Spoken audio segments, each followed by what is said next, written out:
మీరు చూస్తున్న యూట్యూబ్ ఛానల్కి యాడ్సెన్స్లో ఐడి వెరిఫికేషన్ 3 times ఫెయిల్ అయింది. మళ్ళీ ఐడి వెరిఫికేషన్ చేసుకోవడానికి వీళ్ళకి యాక్షన్ బటన్ కనిపించట్లేదు. అంటే మళ్ళీ ఐడి అప్లోడ్ చేసి యాడ్సెన్స్లో ఐడి వెరిఫికేషన్ చేయడానికి ఆప్షన్ లేదు. సో వీళ్ళు నన్ను కాంటాక్ట్ అయ్యారు. నేనేంటంటే వీళ్ళ దగ్గర నుంచి కొంచెం అమౌంట్ తీసుకొని వీళ్ళ ఐడి వెరిఫికేషన్ కంప్లీట్ చేసి వీళ్ళకి ఇచ్చాను అనమాట. మీరు సొంతగా ఏ విధంగా చేసుకోవాలంటే ఇదిగోండి, ఇక్కడ పైన చాట్ విత్ క్రియేటర్ సపోర్ట్ అని ఉంటుంది. దీని మీద క్లిక్ చేసుకోవాలి.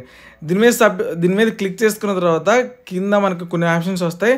దాంట్లో సంథింగ్ ఎల్స్ అని కొట్టుకోవాలన్నమాట. ఇక్కడ దీన్ని సంథింగ్ ఎల్స్ అని ఉంటుంది. దీన్ని క్లిక్ చేస్తే మనకు ఒక యూట్యూబ్ నుంచి ఒక ఏజెంట్ వస్తారనమాట. గైస్ ఇదంతా నాకు తెలియదు అనుకుంటే మీరు ఏం చేస్తారంటే వాట్సాప్ నెంబర్ నేను ఇచ్చాను, అక్కడ నుంచి మీరు నన్ను కాంటాక్ట్ అయితే నేను మీకు చేసిస్తాను అనమాట. మీ మెయిల్ ఐడి పాస్వర్డ్ ఇచ్చేస్తే చూసుకోండి. ఈ విధంగా వీళ్ళైతే వస్తారు. మనం ప్రాబ్లం మొత్తం వీళ్ళకి ఎక్స్ప్లెయిన్ చేయాలి. వీళ్ళకి ఎక్స్ప్లెయిన్ చేస్తే వీళ్ళు ఏంటంటే మనకి మన మెయిల్ నుంచి సపోర్ట్ చేస్తారనమాట. మన ప్రాబ్లమ్స్ ఎందుకు ఫెయిల్ అయింది ఏంటి మొత్తం చెప్తారు.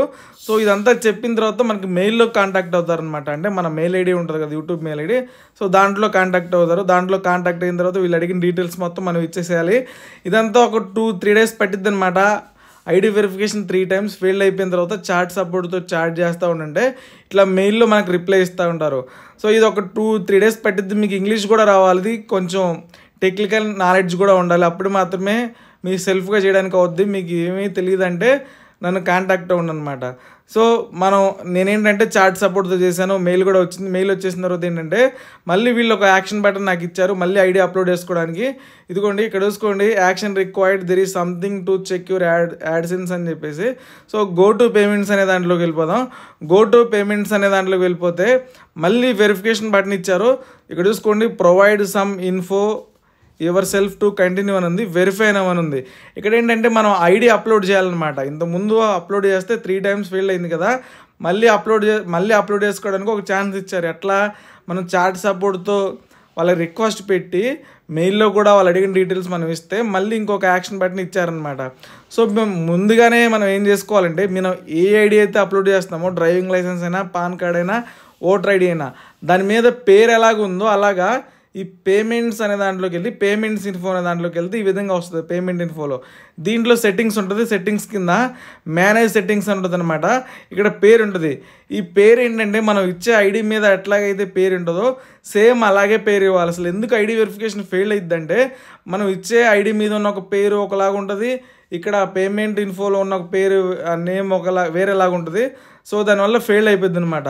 సో పేమెంట్స్లో పేమెంట్ ఇన్ఫో దగ్గరికి వచ్చేసి నేమ్ అనే దగ్గరికి వెళ్ళి మనం ఏ ఐడి అయితే ఇచ్చి ఐడి వెరిఫికేషన్ చేసుకోవాలనుకుంటున్నామో దాని మీద క్యాపిటల్ లెటర్స్తో ఉంటే క్యాపిటల్ లెటర్ వేయాలి, స్మాల్ లెటర్స్తో ఉంటే స్మాల్ లెటర్స్తో ఉన్న పేరుని ఇక్కడ అప్డేట్ చేసుకొని సో పేరు ఇచ్చేసాం. పేరు ఇచ్చేసిన తర్వాత కింద స్క్రోల్ డౌన్ చేస్తూ ఉంటే కింద సేవ్ బటన్ ఉంటుంది అనమాట. ఇదిగోండి సేవ్ బటన్ ఉంటుంది. ఇక్కడ దీన్ని క్లిక్ చేసి పేమెంట్ యూజర్స్ అని చెప్పేసి దాని కింద ఇంకొక ఆప్షన్ ఉంటుంది. దాంట్లోకి కూడా వెళ్ళి సేమ్ ఐడి మీద ఏ పేరు అయితే ఉందో అదే పేరు ఇవ్వాలన్నమాట. పేమెంట్ యూజర్స్కి వచ్చేసి మేనేజ్ పేమెంట్ యూజర్స్ అని ఉంటుంది. దీని మీద క్లిక్ చేసుకోవాలి. దీని మీద క్లిక్ చేసి ఇక్కడ కూడా పేరుని అప్డేట్ చేసుకోవాలి. ఇదిగోండి ఇక్కడ చూసుకోండి, యూ అని ఉందన్నమాట, యారో మార్కు. ఇక్కడికి వెళ్ళి కాంటాక్ట్ డీటెయిల్స్ అని ఉంటుంది. ఇక్కడ కూడా చేంజ్ చేసుకోవాలి సేమ్ అదే పేరుని. అసలు ఐడి వెరిఫికేషన్ ఎందుకు ఫెయిల్ అయిందంటే వీళ్ళు ఐడి మీద ఉన్న ఒక పేరు వేరేలాగుంది, దీంట్లో పేమెంట్స్ ఇన్ఫోలో దగ్గర ఉన్న పేరు వేరేలాగుంది. సో మిస్ మ్యాచ్ అయ్యి ఫెయిల్ అయిపోయింది అనమాట. 3 times వీళ్ళు అలాగే చేశారు తెలియక. సో నన్ను కాంటాక్ట్ అయ్యారు. నేను ఇట్లా కొంచెం పెయిడ్ సర్వీస్ తీసుకొని చేసి ఇచ్చాను అనమాట. 3 days టైం పట్టింది. మీకు కూడా ఎలాంటి రిక్వైర్మెంట్ ఉన్నా సరే నన్ను కాంటాక్ట్ అవ్వండి. ఐడి వెరిఫికేషన్, పిన్ వెరిఫికేషన్ ఏదైనా సరే. ఇప్పుడు ఏంటంటే మనం ఐడి మీద ఉన్న పేరు సెట్ చేసామన్నమాట. సో మళ్ళీ గో టు పేమెంట్స్ దగ్గరికి వెళ్ళిపోవాలి. సో గో టు పేమెంట్స్ దగ్గరికి వెళ్ళిపోయినా నో ప్రాబ్లం, వెరిఫికేషన్ చెక్ దగ్గరికి వెళ్ళినా నో ప్రాబ్లం అనమాట. ఎక్కడికి వెళ్ళినా ఇది వెరిఫై నవ్ అని కనపడుతుంది. సో వెరిఫై నవ్ అనే దాని మీద క్లిక్ చేసి మనం ఇప్పుడు ఏ ఐడి అయితే ఇస్తున్నామో, అంటే ఇంతకుముందు పేర్లు అప్డేట్ చేసాం కదా, ఒక ఐడి సెలెక్ట్ చేసుకుని ఆ ఐడిని ఇక్కడ ఇవ్వాలన్నమాట. వెరిఫై నవ్ అనే బటన్ మీద క్లిక్ చేస్తే ఈ విధంగా వస్తుంది. కిందికి ఇట్లా స్క్రోల్ చేయండి. ఈ ఆప్షన్ని స్క్రోల్ చేస్తే స్టార్ట్ వెరిఫికేషన్ అని ఉంటుంది. ఇక్కడ మనం ఐడి అనమాట, మనం పెట్టుకున్న ఐడి ఏంటి, ఇప్పుడు వరకు మనం ఏ ఐడి మీద ఉన్న పేర్లు అయితే అప్డేట్ చేసుకున్నామో ఆ ఐడిని ఇక్కడ సెలెక్ట్ చేసుకోవాలి. డ్రైవింగ్ లైసెన్స్ అయినా సరే, నేను డ్రైవింగ్ లైసెన్స్ పెట్టుకున్నాను కాబట్టి డ్రైవింగ్ లైసెన్స్. సో ఇక్కడ దాన్ని ఫోటో పెట్టుకోవాలన్నమాట. డ్రైవింగ్ లైసెన్స్ ఫ్రంట్ ఫోటో తీసుకొని పెట్టుకోవాలి. దాని ఎడ్జ్లు క్లీన్గా కనపడాలి మనకి. సో డిజిటల్ కాపీలు వద్దు, ఫిజికల్గా ఇంటికి వచ్చిన కాపీలు మాత్రమే పెట్టుకోవాలి, డౌన్లోడ్ చేసినవి అవ్వదు. Front side back side upload చేసుకోవాలి ఐడిని. మనం డ్రైవింగ్ లైసెన్స్ని. మీరు నేను నెట్లో నుంచి డౌన్లోడ్ చేసి వాటిని పెడతా అంటే అవ్వదన్నమాట. ఒరిజినల్ మాత్రమే పెట్టాలి, జిరాక్స్లు, ప్రింటెడ్లు, సాఫ్ట్ కాపీలు తీసుకోదు. చూడండి, డ్రైవింగ్ లైసెన్స్ కూడా పెట్టేసి కింద స్క్రోల్ డౌన్ చేస్తూ ఉండండి. నెక్స్ట్ బటన్ మీద క్లిక్ చేసుకోవాలి. నెక్స్ట్ బటన్ మీద క్లిక్ చేస్తే ఇక్కడ అడ్రస్ అడిగిద్ది. అడ్రస్ అంతా కరెక్ట్గా పెట్టుకోవాలి. ఫుల్ నేమ్ ఇంత ముందు డ్రైవింగ్ లైసెన్స్లో ఎలా ఉందో అలాగే మన పేరు కూడా ఇక్కడ ఇచ్చేసి అడ్రస్ అనమాట. అడ్రస్ ఎందుకంటే ఈ అడ్రస్కి ఒక పిన్ వస్తుంది. ఆ పిన్ మనం వెరిఫై చేస్తేనే పిన్ వెరిఫికేషన్ కూడా అయిపోయింది. అడ్రస్ కరెక్ట్గా పెట్టాలి.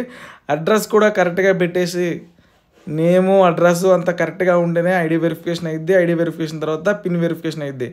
నెక్స్ట్ బటన్ మీద క్లిక్ చేస్తే మనకి ఇది లోడ్ అయిపోయి ఇదిగోండి వెరిఫికేషన్ సక్సెస్ఫుల్గా అయిపోయింది. కొన్ని రోజుల్లోనే, ఒక 2-3 వీక్స్లోనే మనకి పిన్ కూడా ఇంటికి వస్తుంది. ఇక్కడ ఒక బాక్స్ వస్తుంది, దాంట్లో పిన్ వెరిఫై చేసుకోవచ్చు. Thank you.